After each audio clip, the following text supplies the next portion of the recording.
Good morning. So the session's been great so far, haven't they? So can I just get a show of hands? Who here has engaged with Virgin Atlantic in the last 5 years?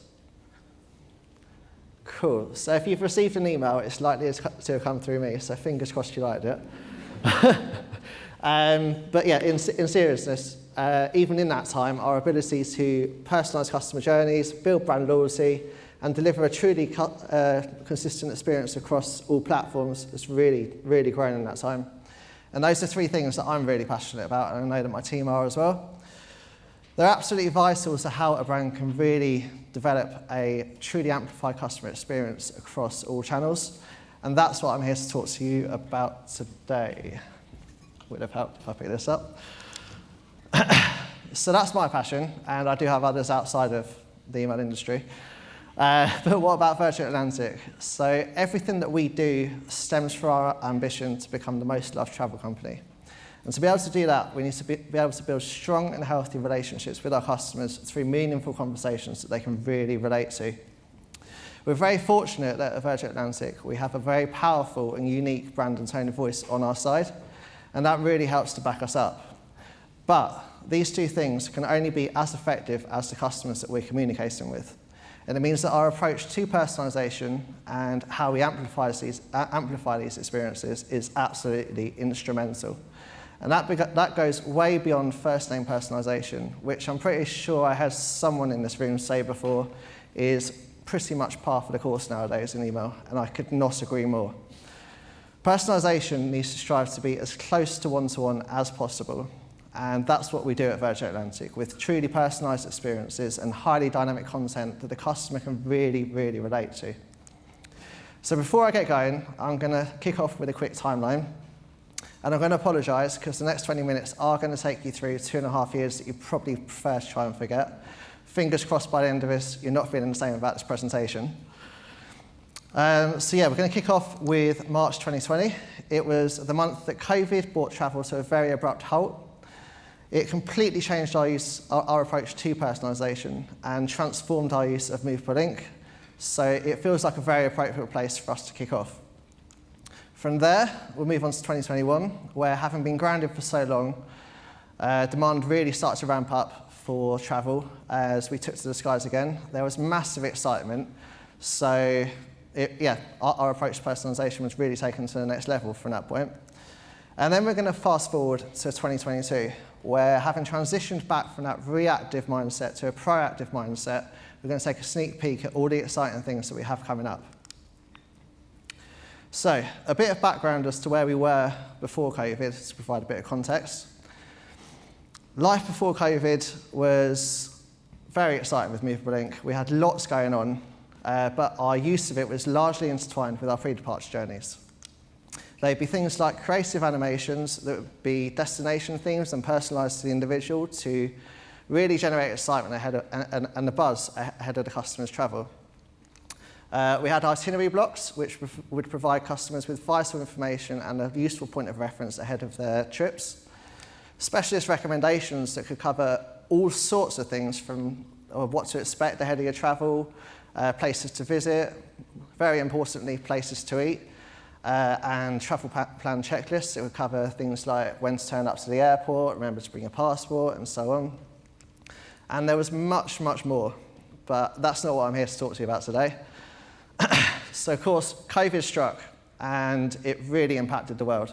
It meant that we had to scale everything right back from both a resource and comms perspective. It sounds like a bit of a cliche, but we're all about people, process, platform. Now, through COVID, the majority of our people were now on furlough, so there was nothing that could be done there. The majority of our people being on furlough meant that there was not much that we could do with the processes, and effectively, all we had to make work harder was our platform. Now, this was a true lights-out moment for CRM at Virgin Atlantic. We had to hit reset. I'll reset that slide. And effectively switch our focus to service content.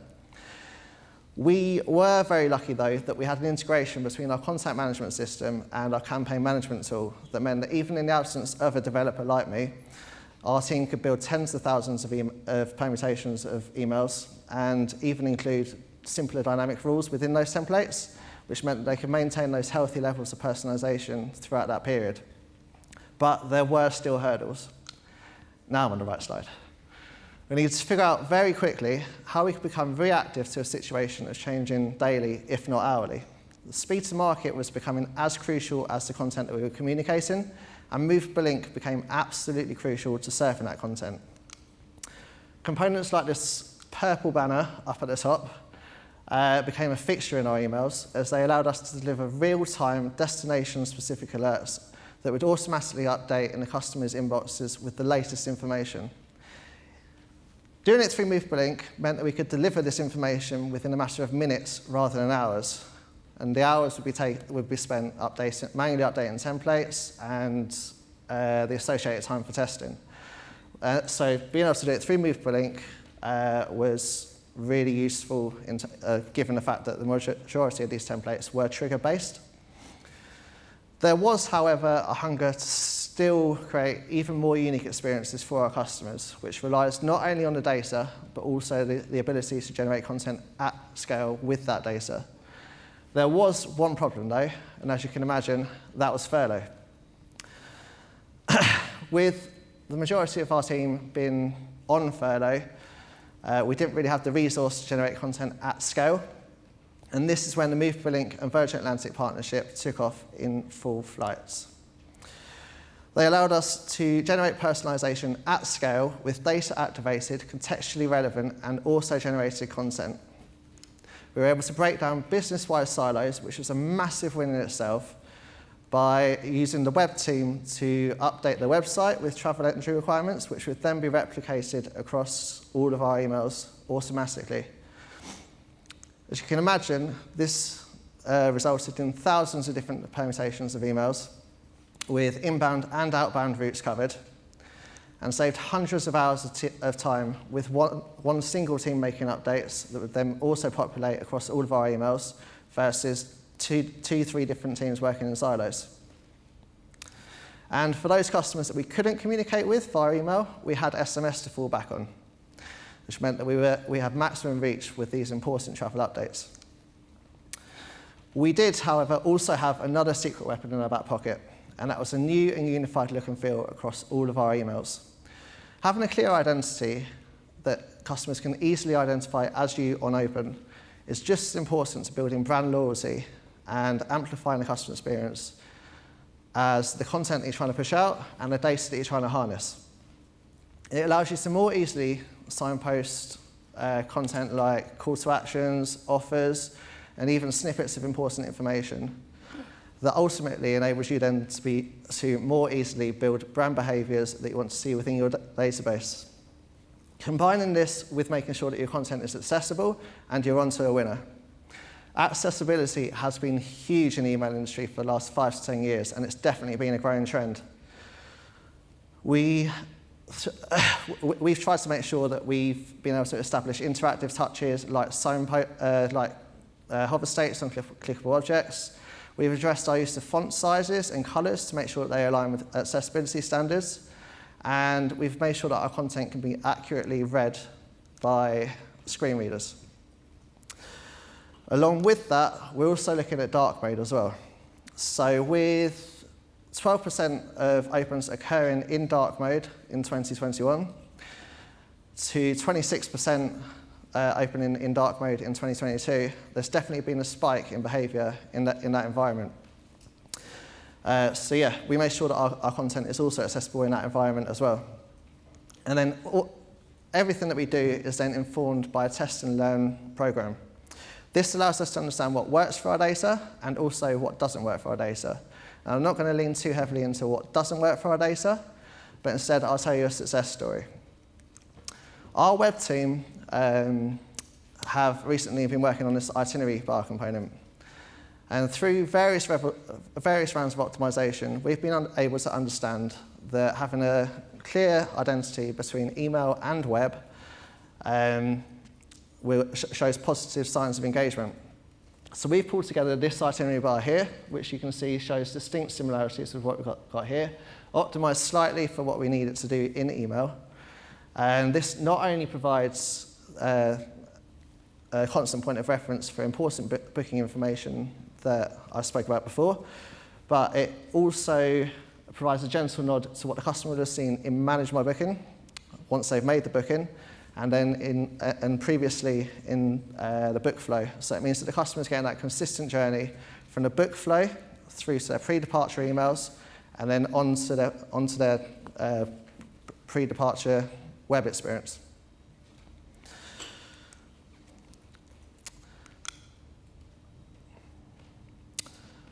Now, along with that, that's not the only feedback loop that we include in email. We also include customer feedback modules at various stages of the journey.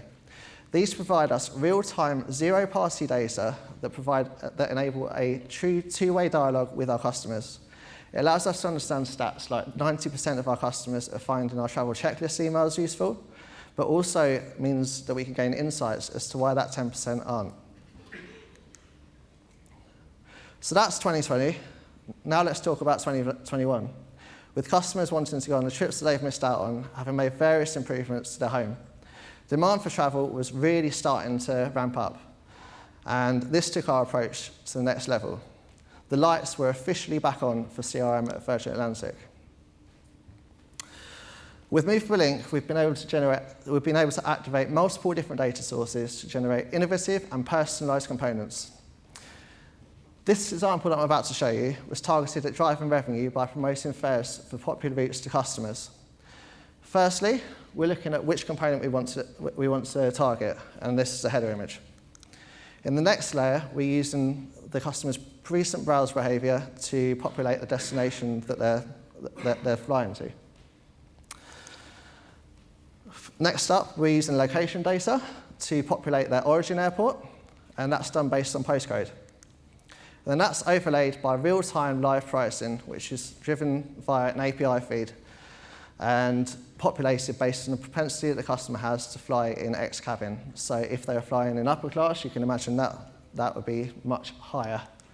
And then finally, we're using a separate API feed that ultimately to provide ultimate opportunity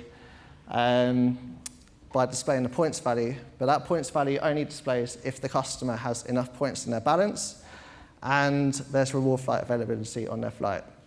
So this is an example of how we can increase relevancy by considering the customer's mindset to create an experience rather than just facilitating a business objective. And what we've got here, we saw previously with the entry requirements that generated thousands of permutations. This generates hundreds of thousands of permutations. So activating tactics like these, even on an individual component, can really drive return on investment. We tested this across 2 months against a more static version, saw a 353% uplift in click-through rate. It contributed to a 420% uplift in engagement, and most importantly, lifted the conversion rate of this campaign to over 70%, which is massive. So emails are great, and we really do everything we can to maximize this space, but we know that there are a core set of customers that just don't engage with emails. So instead of losing these customers, we push the segments to web and tailor their web experience.